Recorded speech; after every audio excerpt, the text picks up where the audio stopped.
Hey everybody, this is another day of working to disassemble the boat. We yesterday took both the head sails off. Today we're going to do the mainsail, but truth is the days here are getting hotter, and so during the heat of the day on either side of noon until the sun starts going down again, we've kind of retreated into the cabin. It gets pretty swelteringly hot in here. So I wanted to give you guys a little bit of an insight into one of the aspects of what it takes to make these videos. When we left Ashtabula, I decided to get an external portable hard drive. It was a 2 terabyte, which is 2,000 gigabytes. And I was like, oh, this thing will last me years. I'm not going to need any more, and I won't need more than one probably.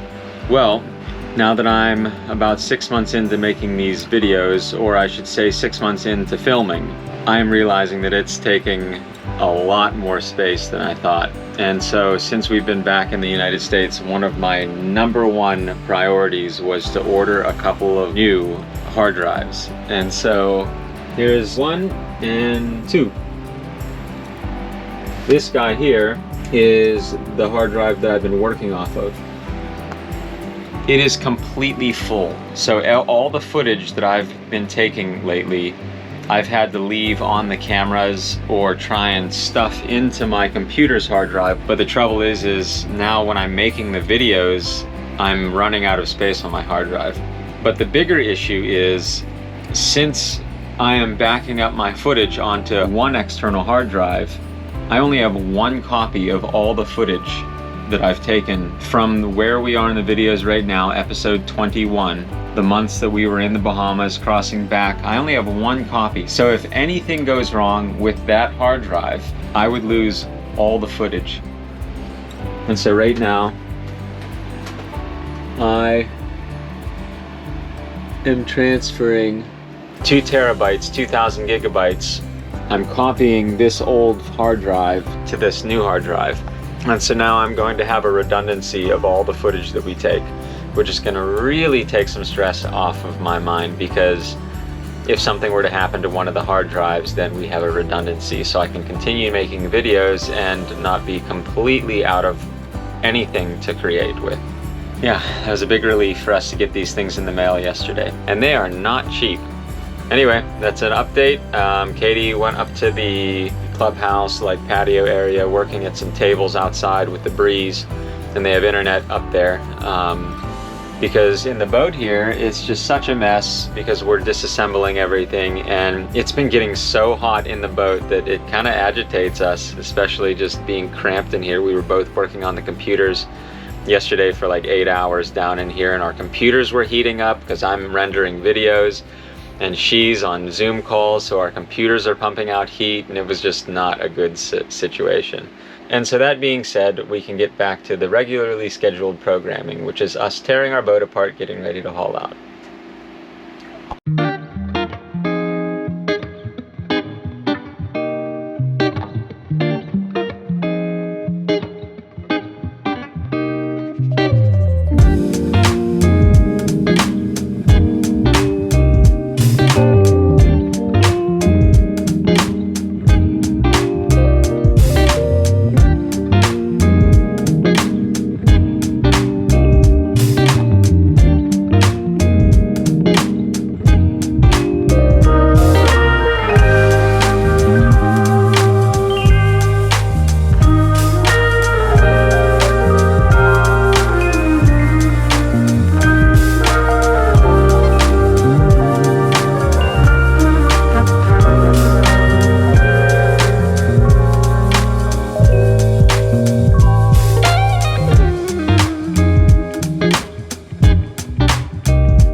Katie's gonna take me up the mast. I'm doing that because I don't want our expensive wind anemometer at the top of the mast, the thing that tells us down here what the wind is doing.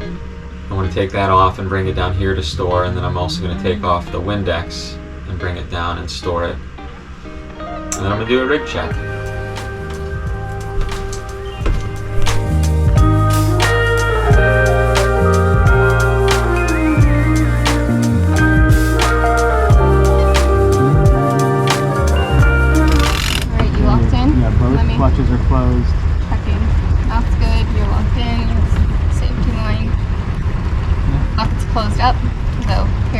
Yep, yeah, the bucket's locked. Okay, alright, we're going now. Okay.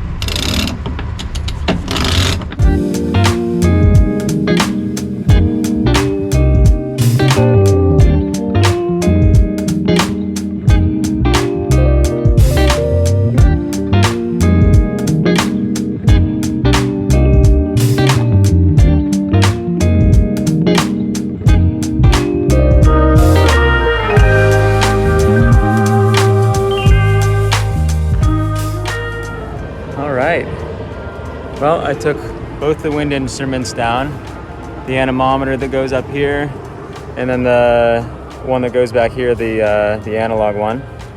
And I did a rigging check. Everything looks good. I want to see how you can stop these pins from wanting to back out like this. I don't know what to do about that because now that it's pushing against the pin here, which this needs to be an actual cotter pin, not this loop. I'm not sure what to do about that, because if it sheared that pin off, then we could lose the, or if it sheared the cotter pin off, then we could lose the whole pin itself. Anyway, yeah, 45 feet off the ground, so.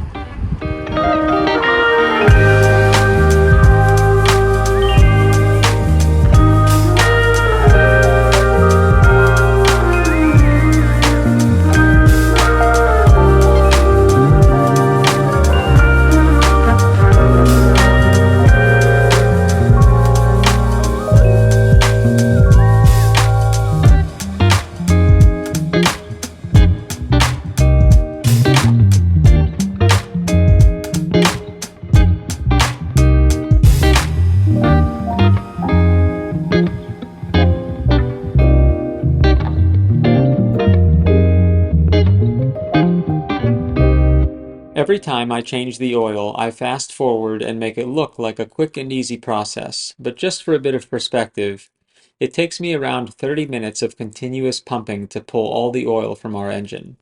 There are faster methods requiring electric pumps or big vacuum reservoirs, but this small compact device works beautifully if you have a bit of patience and persistence.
The engine oil went well, new filter, and filled it back up, ran the engine, all is well. I really like draining the oil or pumping the oil out of the engine after it's sat for a while. That's like allows all the oil to, you know, with gravity migrate down to the bottom of the sump, and then I have a more complete exchange of oil. So the next thing I'm going to do is check the water pump impeller. I'm not going to put a new one in it because then it would just sit in that same position for 6 months, and well, that's no good either. So I'm going to leave this one in it, but I'm going to check it. I'm also going to show you guys a really cool way that I've developed because of the way I have my raw water system plumbed. I have a really cool way that when I break the seal by loosening these screws, that I don't get a lot of salt water draining down to the flywheel and onto the engine and back on the hose and then down the wall. So we have the sea caulk down there. I shut that off to shut off the water coming into the boat. And then I start pumping the foot pump as I'm loosening the screws on the water pump. And so by loosening the screws on the water pump, it lets air into the system even though I have the sea caulk shut off. And then I don't drip any water into the engine room. So that's my trick. Here we go. Okay, sea caulk off. Just gonna crack these.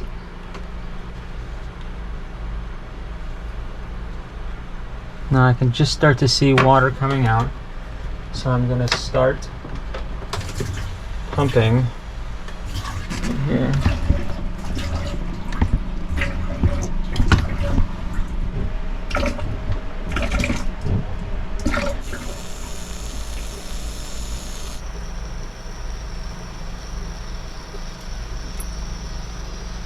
So by letting air in through the system here, I'm able to pump the foot pump, and it drains the water until it gets below the level of the water pump housing, which I think it has.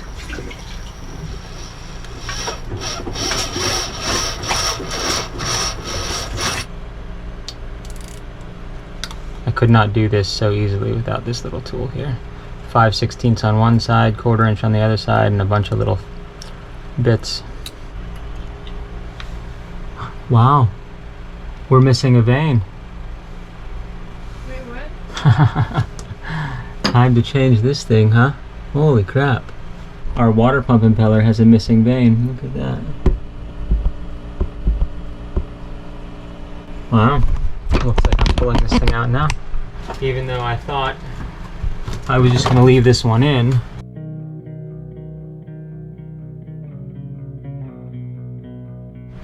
There we go. Oh, look at that. Wonder where the piece is.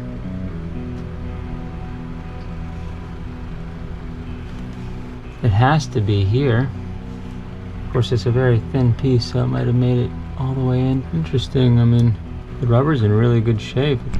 Alright, so I need to replace this vane, and in one of the recent videos I posted, I talked about the cover plate for the raw water pump getting a little bit of a scoring on it from the rubber. And I had a comment from someone, Jared, thank you for this suggestion. He said that when he changes a water pump impeller, this is normal, and that he actually kind of laps the thing with some wet dry sandpaper. So I have some 120 grit. He suggested 150. I don't have any 150, but so with this 120 grit sandpaper and a little bit of WD-40, I'm going to see if I can smooth this out. And this is a flat surface right here, so I'm going to see if I can do this.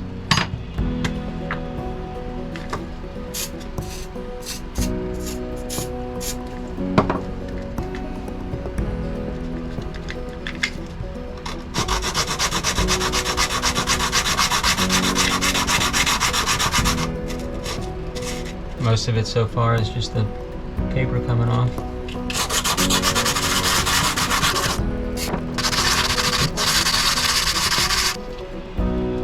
Wow.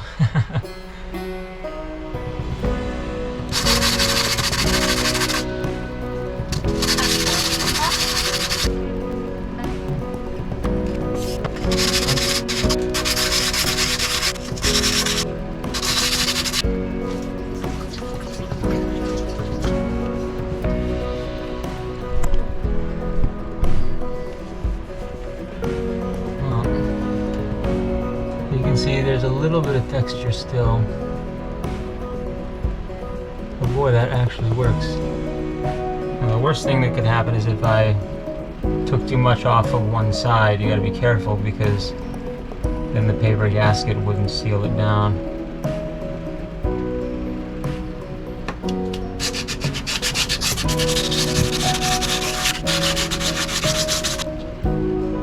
So that's pretty good. I got most of the texture out. I'm not gonna go deeper because there are some pretty deep grooves in here that maybe if I would have headed this off a little bit earlier, that this wouldn't have happened. But it is what it is, and I have a nice smooth surface. So yeah, cool. Next is to scrape this corrosion and gasket that's stuck on here off.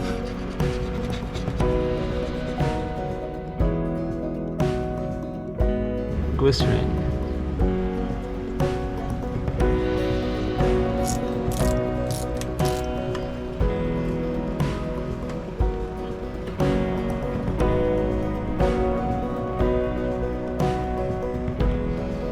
Now we're on a hunt for a vein in any obvious places.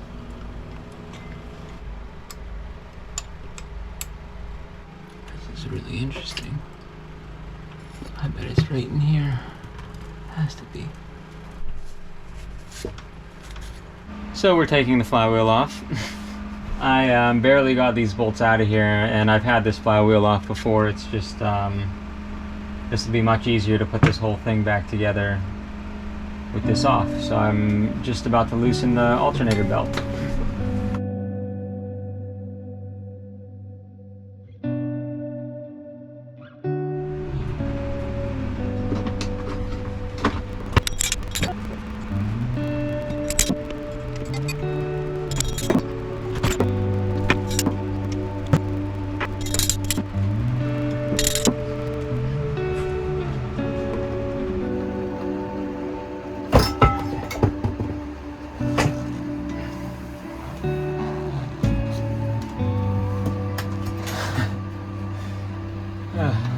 This is my splicing fit that I made out of a clothes hanger. See if I can maybe...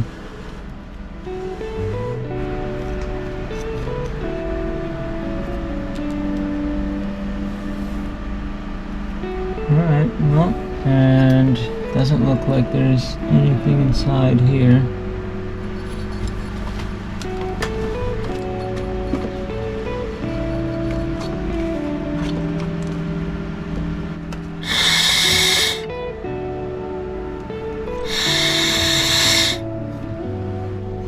I'll just have to call that a win. Clean this mating surface up. Clean. That is clean. Put this back in here.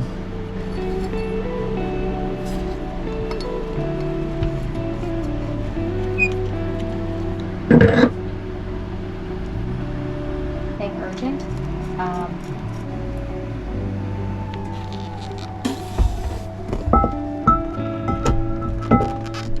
Wiggle? Yeah, wiggle. There we go. I put some oil on it. Okay. That helped. That's good. Ooh-wee.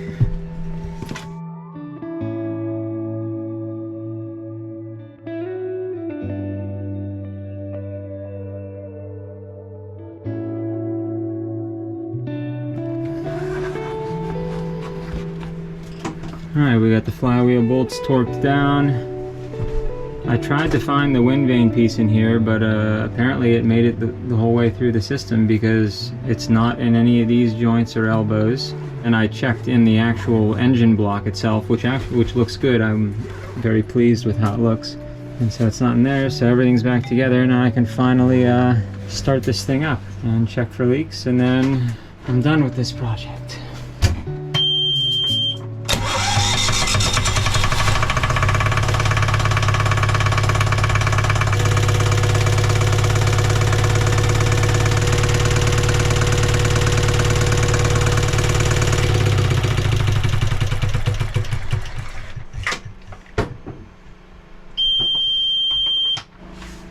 This plate is hot.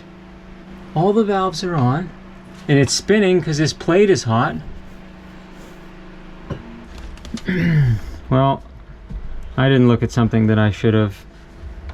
I put the pump on backwards. It wasn't pumping any water out the exhaust, and I was standing there wondering why. So now it's going on the right way, and thankfully I had a bunch of glycerin in here, and I think the pump is alright. Sometimes you just make mistakes, I guess.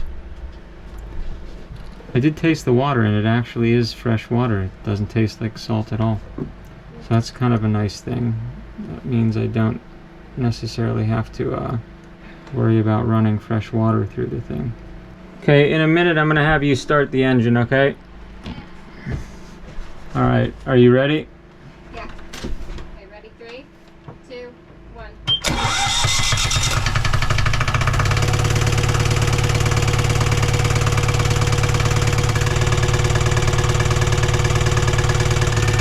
Okay, you can turn it on.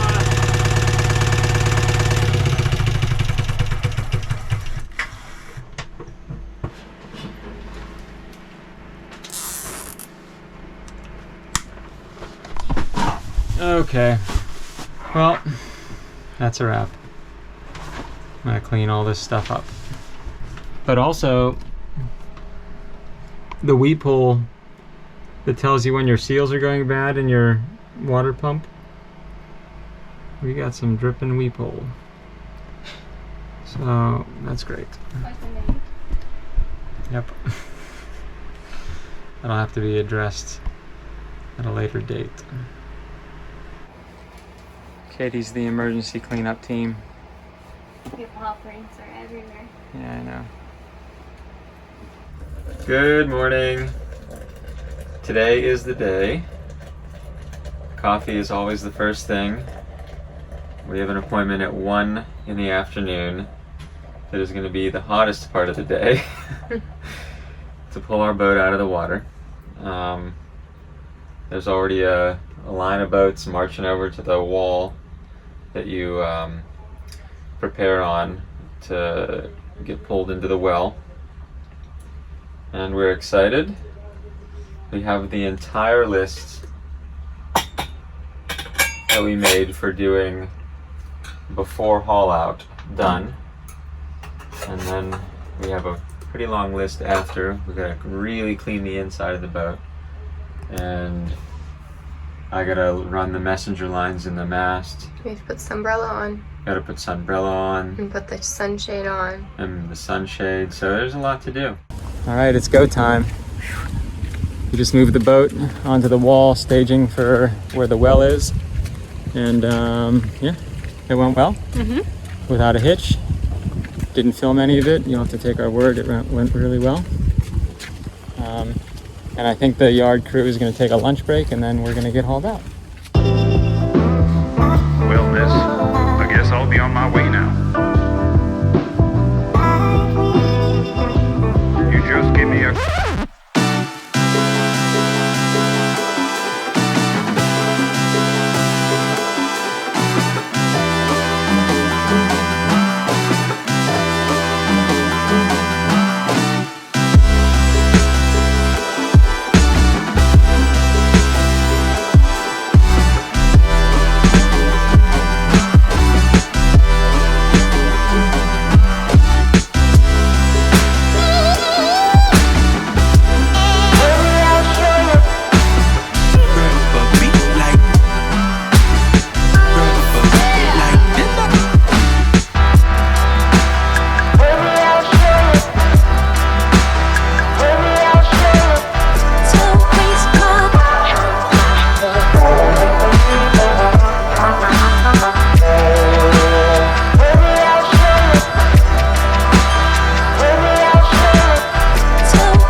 So I put a ladder up and went up there and turned on our cockpit shower. and sprayed water into each side deck to make sure that we weren't going to hold water, and so they brought the bow up until we drained everything. So we're good.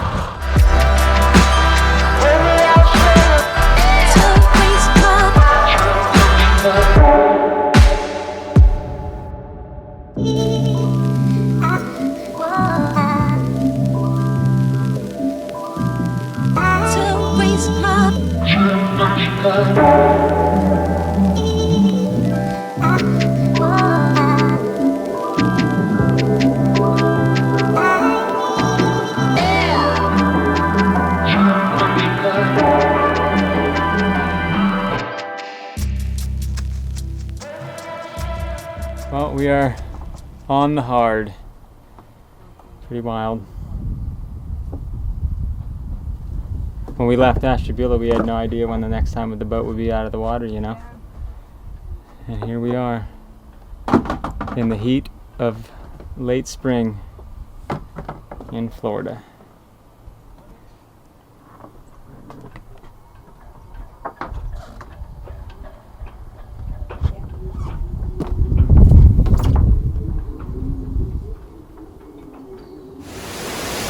Wow, we got hauled out just in time, huh?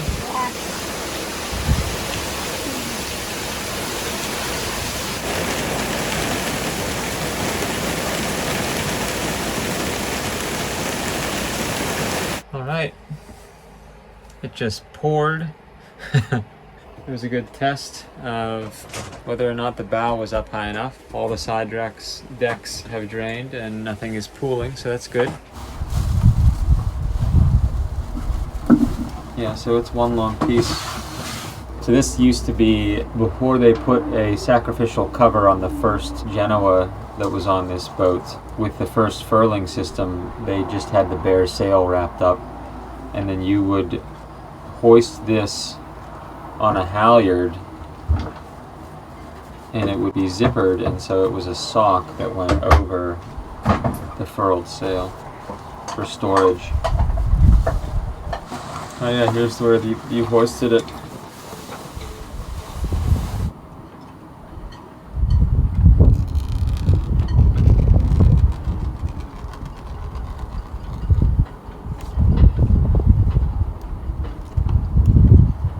Alright, that's our length. So hopefully this cut in half would make it, because what we're going to do is we got these PVC things, and I'm going to stretch them out. I think we're going to have enough cutting it in half. Let me see. I have the... I'll make it dramatic. Yeah, very dramatic. That's Katie being... Oh, now she's being something completely different. I am a Gemini. This is what we're going to do to cover our teak while we're gone. And these PVC pieces actually are really secure, and they're below the line of caulking. So we're going to rip this thing down the middle. Perfect.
Okay, in the last light of the day, we got that one project done.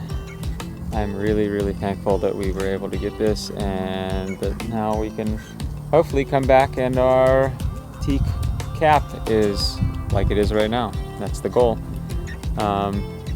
It is so crazy being in the middle of so many boats in this field. It's cool, it's kind of eerie a little bit. There are boats here that look like they've been here for 30 years, and there are boats like the ones around us here that look like they were just put up and they're well cared for. So we bought some gray colored sunshade, kind of like this, and we are going to be doing a tent setup like these boats around us. Alright, so good night from day one in the storage yard.